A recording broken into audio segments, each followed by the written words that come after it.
దేవునికి స్తోత్రము, దేవదేవునికి వందనములు. ప్రభు అయినటువంటి యేసుక్రీస్తు నామంలో మీ అందరికీ శుభములు తెలియజేసుకుంటున్నాను. ప్రియ సహోదరి సహోదరులారా, ఈ ఉదయకాల సమయంలో దేవుని యొక్క వాక్యం సెలవిస్తుంది. ఒక దేశము బాగుండాలంటే, ఒక దేశము నెమ్మదిగా ఉండాలంటే, ఒక దేశము సంతోషంగా ఉండాలంటే, ఒక దేశము ఫలించాలంటే దేవుని యొక్క వాక్యము ప్రకటింపబడాలని దేవుని యొక్క వాక్యం సెలవిస్తుంది. చూడండి, 2వ దినవృత్తాంతుల గ్రంథంలో మనం చూస్తే 17వ అధ్యాయము 7వ వచనంలో చూస్తే, తన ఏలుబడి యందు, ఎవరో యెహోషాపాతు గారి యొక్క ఏలుబడి యందు 3వ సంవత్సరమున యోధా పట్టణంలో జనులకు ధర్మశాస్త్రమును బోధించుటకై, దేవుని యొక్క గ్రంథాన్ని, ధర్మశాస్త్రాన్ని బోధించడానికి యెహోషాపాతు కొంతమందిని నియమించి ఉన్నాడు. ప్రియ సహోదరి సహోదరులారా, ఈ ఉదయకాల సమయంలో మనం ఒక్కసారి ఆలోచించినట్లయితే మన దేశము బాగుండాలి కదా. స్వతంత్రం వచ్చిందని మనం చెప్పుకుంటున్నాము. నిజంగా స్వాతంత్రం మనం పొందుకున్నామా? శారీరకమైనటువంటి స్వాతంత్రాన్ని పొందుకున్నామా? ఆత్మీయటువంటి స్వాతంత్రాన్ని మనం పొందుకున్నామా? అందుకే 9వ వచనంలో చూస్తే, వారు యెహోవా ధర్మశాస్త్ర గ్రంథమును చేతపుచ్చుకొని యోధావారి మధ్య ప్రకటన చేయుచు, యోధా పట్టణములన్నిటిను సంచరించుచు జనులకు బోధించిరి. ఎప్పుడైతే దేవుని యొక్క వాక్యము దేశములో ప్రకటింపబడతాదో ఆ దేశము వర్ధిల్లుతుంది, ఆ దేశము సంతోషంగా ఉంటుంది, ఆ దేశములో నెమ్మది ఉంటుంది. నిజంగా మన భారతదేశంలో నెమ్మది ఉన్నదా? మన భారతదేశము ఫలిస్తుందా? మన భారతదేశంలో ఉన్నటువంటి ప్రతి ఒక్కరూ సంతోషంగా ఉన్నారా? అందుకే మనం అదే దినవృత్తాంతాల గ్రంథం 14వ అధ్యాయంలో మనం చూస్తే, ఆస అనేటువంటి రాజు ఉన్నాడు. ఆ రాజు దేవునికి దగ్గరగా ఉన్నాడు. దేశ ప్రజల్ని దేవుని వైపుకి పురికొల్పాడు. అదండి మనందరము కూడా. ఎందుకు మనం ఎక్కడ ఏ స్వరం విన్నా సరే ఈ దినాల్లో భయంకరటువంటి, అమ్మో కరువు అనే స్వరము, ఇదిగో భయంకరటి వరదలు, తుఫానులు, సునామీలనే స్వరాలు మనం వింటున్నాము. ఎటు చూసినా భయంకరటువంటి స్వరాలే మనం వింటున్నాము. కానీ ఈ ఆసా రాజు దేవునికి దగ్గరగా యథార్థంగా జీవించాడు. తన యొక్క రాజ్యంలో ఉన్నటువంటి ప్రజలందరినీ కూడా దేవుని వైపు త్రిప్పాడు. అందుకే ఆయన ఒక మాట అంటున్నాడు. 2వ దినవృత్తాంతంలో 14వ అధ్యాయము అక్కడ చూస్తే 6వ వచనంలో, ఆ సంవత్సరంలో అతనికి యుద్ధములు లేకపోవట చేత దేశములో నెమ్మది కలిగెను. ఈ దినాల్లో మనం చూస్తే ఏ దేశంలో చూసినా యుద్ధాలు భయపడిపోతున్నారు. ఏదంటే ఎక్కడ ఉంది? స్వతంత్రత ఉన్నదా? కానీ ఈ ఆశ తన యొక్క రాజ్యంలో, తన యొక్క దేశంలో నెమ్మది ఉండి యుద్ధాలు లేకుండా ఉన్నదంట. అందుకని ఆశ ఒక ప్రకటన చేశాడు. ఇదిగో, మీరు దేశమందు మనము నిరభ్యంతరముగా తిరగవచ్చును. ఒక ప్రకటన చేశాడు. ఇదిగో నా రాజ్య ప్రజలారా, నా దేశంలో ఉన్నటువంటి ప్రజలారా, మీరు దేశంలో నిరభ్యంతరముగా మీరు తిరగవచ్చు. ఈ దినాన్న మన దేశంలో ఏ సమయమైనా సరే నిరభ్యంతరంగా ఒక స్త్రీ అయినా ఒక పురుషుడైనా మనం తిరగలుగుతున్నామండి. పట్ట పగలే దొంగతనాలు, హత్యలు, భయంకరమైన పరిస్థితులు కదండి. మనం దేశంలో పగలే నిరభ్యంతరంగా తిరగలేకపోతున్నాం, ఇంకా రాత్రి తిరగలమా? ప్రియ సోదరి సోదరులారా, దేవుని యొక్క వాక్యం కనుక ప్రకటింపబడినట్లయితే, ఆయన దేవుని యొక్క వాక్యం సెలవుస్తుంది. ఇదిగో దేవుని యొక్క స్వరము మనకి వినబడుతుంది. అందుకే పరమగీతంలో మనం చూసుకున్నట్లయితే 2వ అధ్యాయం 12వ వచనంలో, పావుర స్వరము మన దేశంలో వినబడుచున్నది. అవును కదండి. దేవుని యొక్క వాక్యము ఎక్కడైతే గనక ప్రకటింపబడుతుందో, దేవుని యొక్క వాక్యం ఎక్కడైతే గనక వినిపింపబడుతుందో, ఇదిగో ఆయన అంటున్నాడు, పావుర స్వరము మన దేశంలో వినబడుచున్నది. ఎవరండి పావురము? నిష్కపటమైనటువంటి, నిర్మలమైనటువంటి మనసు కలిగినటువంటి ప్రభు అయినటువంటి యేసుక్రీస్తు వారి యొక్క స్వరము దేశంలో కనుక వినబడినట్లయితే, ఆ దేశంలో, ఆ దేశం అంతటంట పువ్వులు పూసి ఉన్నది. ఆ దేశంలో పువ్వులు పూసి ఇదిగో చక్కటి ఫలాలనిచ్చేటువంటి దేశంగా దేవుడు నిలబెడతా అంటున్నాడు. నిజంగా మన దేశంలో దేవుని యొక్క స్వరము వినబడుచున్నదండి. దేవుని యొక్క స్వరము వినబడుచున్నది. అయితే మనము నిజముగా దేవుని యొక్క వాక్యాన్ని ప్రకటించేవారిగా మనం ఉండినట్లయితే దేవుని యొక్క వాక్యం సెలవుస్తుంది మనకి నిజమైనటువంటి స్వాతంత్ర్యము. ఈ దినాన స్వాతంత్ర్యం జరుపుకోవడం భారతదేశంలో అనేక మంది చెరసాల్లో ఉన్నారు, వారికి విడుదల వచ్చిందండి. కానీ మన దేవాతి దేవుడు 2025 సంవత్సరాల కిందటే పాపమనే దాసత్యం నుండి మనకి ఇదిగో విడుదల కలిగించాడు, స్వాతంత్రాన్ని ఇచ్చాడు. అందుకే దేవుని యొక్క వాక్యం సెలవిస్తుంది.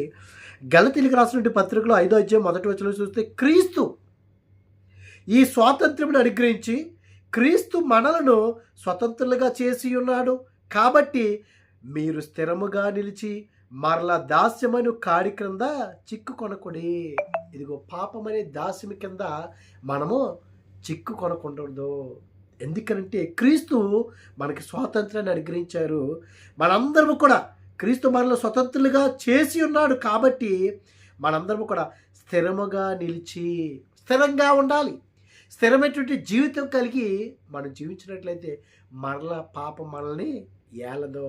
పాపానికి మనం దోషులు కాలేము. ఒకప్పుడు మనకి పాపము నుండి స్వతంత్రము. ప్రియా సహోదరి సహోదరులారా, ఒక్కసారి మనల్ని మనం పరీక్షించుకున్నట్లయితే దేవుని యొక్క వాక్యం చదువుతుంది. యోహాను సువార్త 8వ అధ్యాయం 31వ వచనంలో చూస్తే యేసుక్రీస్తు వారు అంటారు, ఆయన నమ్మినటువంటి యూదులతోటి మీరు నా వాక్యమందు, వాక్యం ఎవరండి? సత్యమే కదండి. నేనే సత్యము, నేనే జీవము, నేనే మార్గమునై ఉన్నాను అంటున్నాడు ఆయన. ఇదిగో నీ వాక్యమందు అంటే సత్యమందు నిలిచిన వారైతే నిజంగా నాకు శిష్యులై ఉండి సత్యమును అనుగ్రహించదు. అప్పుడు సత్యము మిమ్మును స్వతంత్రులుగా చేయనని చెప్పగా. అవును కదండి, సత్యమే మనల్ని స్వతంత్రులుగా చేస్తుంది. అంటే క్రీస్తు వారే మనల్ని స్వతంత్రులుగా, ఆత్మీయ స్వతంత్రులుగా చేస్తాడు. పాపం అనే కాడి కింద కానీ పాపం అనే దాస్యంలో కానీ మనం వెళ్ళము. అప్పుడు నిజంగా దేశంలో ఎక్కడ చూసినా నరహత్యలు ఉండవు, వ్యభిచారాలు ఉండవు, దొంగతనాలు ఉండవు. దేశంలో నెమ్మది ఉంటుంది. దేశంలో పావురు యొక్క స్వరము మనకు వినబడుతుంది. మన దేశము బాగుపడుతుంది. ప్రియ సహోదరి సహోదరులారా, ఒక్కసారి లేకపోతే దేశంలో ఎక్కడ చూసినా భయంకరమైన స్వరాలు, యుద్ధ స్వరాలు, ఆకలి స్వరాలు, తుఫానులు, ఏ స్వరం విన్నా సరే అమ్మో భయం భయం భయం అని గుప్పిట్లో మనం బ్రతుకుచున్నామే. ఏది కానీ దేవుని యొక్క వాక్యం సెలవుస్తుంది.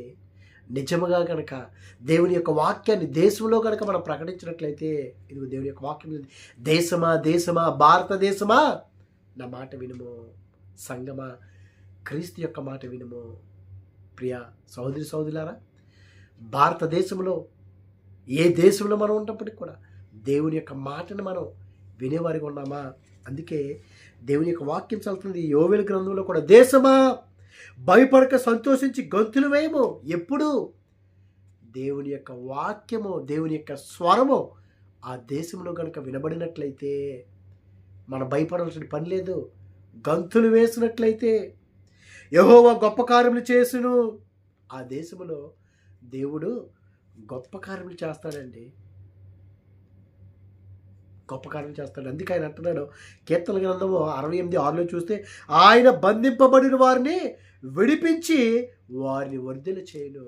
పాపం అనే బంధకాలు ఉన్నవేమో ప్రియ సహోదరి సహోదరులా, ఇదిగో నువ్వు స్వతంత్రుడిగా ఉండాలనుకున్నావేమో.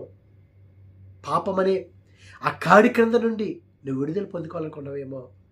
ప్రభువారిని అడిగితే, ప్రభువా నేను భయపడుచున్నానయ్యా. ఇదిగో దేశమా దేశమా భయపడక గంతులవే. దేశం అంటే ఎవరండి? దేశం అంటే మట్టి కాదు, దేశం అంటే మనుషులే అని ఒక వ్యక్తి గురజాడ అప్పారావు గారు చెప్పారు కదండి. అవును కదండి, దేశం అంటే నువ్వే. గంతులు వేసినట్లయితే ఇదిగో నా ప్రభువు నన్ను పాపం అనే బానిసత్వం నుండి నాకు విడుదల కలిగించాడు. ఆ విడుదల పొందుకుని బంధింపబడినటువంటి వారిని విడిపించి వారిని వర్ధిల్ల చేయవాడినండి.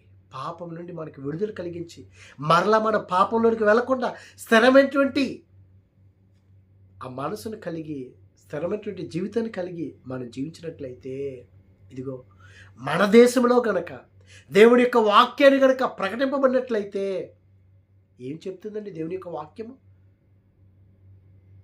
దొంగతనం చేయకూడదు, ఒకరినొకరు ప్రేమించండి, ఆపదలున్న వారికి సహాయం చేయండి, ఇదిగో తల్లిదండ్రులు సన్మానించండి, నీ పొరుగువాడిది ఏది కూడా ఆశించవద్దు. ఈ మాటలు చెప్తేనండి వ్యతిరేకము. అంటే తిడితే వాడు మంచోడైపోతాడు, కొడితే వాడు మంచోడైపోతాడండి. దేవుని యొక్క వాక్యం ఏమి సెలవిస్తుంది, ఏమి వినమని చెప్తుంది, అది మనలో గ్రహింపు లేకపోతే ఇంకా వాడు ఇష్టానుసారంగానే మాట్లాడతాడు. మత మార్పిడని ఇంక ఇష్టానుసారంగానే. కానీ ఇవి మత మార్పిడి మాటలు కాదండి, మనసును మార్చేటువంటి మాటలు, స్వతంత్రాన్ని ఇచ్చేటువంటి మాటలు. ఇదిగో బంధింపబడినటువంటి పాపం అనేటువంటి ఆ బంధకాల్లో నుండి విడుదల కలిగించేటువంటి మాటలు. ఇదిగో మన జీవితాన్ని సంతోషపరిచే జీవితాన్ని బాగుపరిచేటువంటి జీవితాన్ని నిలబెట్టేటువంటి మాటలండి. ప్రియ సహోదరి సహోదరులారా, నిజమైనటువంటి స్వాతంత్రము పొందుకున్నావా? ఇదిగో దేవుని యొక్క స్వరము, పావుల స్వరము మన దేశంలో వినబడుచున్నది. దేశమంతటా పువ్వులు పూసి ఉన్నవి. ఎంత గొప్ప భాగ్యం అండి. దేవుని యొక్క వాక్యము ఆ దేశంలో ప్రకటింపబడినట్లయితే, దేవుని యొక్క స్వరము కనుక వినిపించినట్లయితే, ఇదిగోండి దేశమంతటా కూడా పువ్వులు పూస్తుంది. పువ్వులు పూసినప్పుడు ఎంత సువాసన అండి. అంటే ఈ లోకాల్సినటువంటి ఈ వాసనని కాదు, ఎంతో సంతోషము, ఎంతో నెమ్మది. దేశంలో యుద్ధములు లేవు అంటండి. ఆసారాజు కాలంలో దేశంలో యుద్ధములు లేవు, నెమ్మదిగా ఉన్నాయంట. ఎందుకు? దేశ ప్రజల్ని దేవుని వైపు పురికొల్పాడు. ఈ దినాన ప్రియ భారతదేశంలో ప్రతి ఒక్క ప్రియ సహోదరి సహోదరులారా, దేవుని వైపు తిరుగుతున్నారా? దేవునికి దగ్గరగా జీవిస్తున్నారా? పాపమనే బంధకాల్లో నుంచి విడుదల పొందుకుంటున్నారా? స్థిరమైనటువంటి మనసు కలిగి ఇదిగో ఆ దినాన్న యెహోషాపాతు గారు ధర్మశాస్త్రాన్ని బోధించడానికి కొంతమందిని నియమించి పంపించున్నాడు, ఆజ్ఞ ఇచ్చి. మరి దినాల్లో మనకెవరు చెప్పట్లేదు, మీరు వెళ్ళి చెప్పండి అని చెప్తుంటే వారిని బంధిస్తున్నారండి. ఎంత భయంకరం అండి. ఏం బోధిస్తున్నారండి? కుటుంబాన్ని ఎలా కట్టుకోవాలో, దేశాన్ని ఏ విధంగా నడిపించాలో, ఇదే కదండి ప్రియ సహోదరి సహోదరులారా. దేవుని యొక్క వాక్యం సెలవుస్తుంది, మన దేశం బాగుండాలి, మన దేశం యథార్థంగా ఉండాలి, మన దేశంలో నెమ్మది ఉండాలి, మన దేశంలో శాంతి ఉండాలి, సమాధానం ఉండాలి, సంతోషం ఉండాలి. ఇదిగో ప్రతి ఒక్కరు కూడా గంతులు వేసి నిరభ్యంతరంగా తిరగాలి. ఒకసారి గుండెల మీద చేయి వేసుకుని మనం పరీక్షించుకోవాలి. నా దేశంలో నిజంగా నెమ్మది ఉన్నదా? నా దేశంలో నిజంగా నిరభ్యంతరంగా తిరిగేటువంటి ఆ వెసులుబాటు ఉన్నదా? లేదు కదండి. మధ్యరాత్రి ఒక స్త్రీ నడుచుకుని వెళ్తే అప్పుడే స్వతంత్రం అన్నారు కదండి. పట్టపగలే నడుచుకుని వెళ్ళలేనటువంటి స్థితిలో మనం జీవిస్తున్నామే.